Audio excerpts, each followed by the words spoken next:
मुख्यमंत्री उद्धव ठाकरे झाले नसते तर बांधवांना शिवसेना फुटली नसती. मी जबाबदारीने बोलतोय. ताकाला येऊन गाडगर बोलण्याची आवश्यकता नाही, हे वास्तव आहे. आणि कोकण इथं शिवसेना प्रमुखांची भूमी आहे.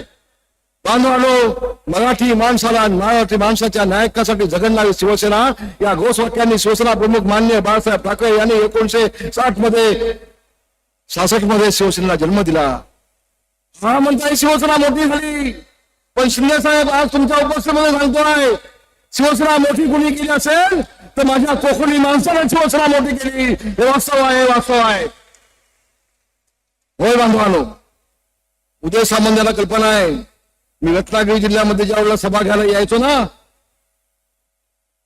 त्यावेळेला उदय सामंत सोडून सगळ्यांचा समाचार घ्यायचो. सांगा उदय सामंतनी. उदय सामंत दुसऱ्या पक्षात होते, पण उदय सामंतावर मी कधी टीका केली नाही. त्याचं कारण आज सांगतो की मुलाचं पाय पाडण्यात दिसतात.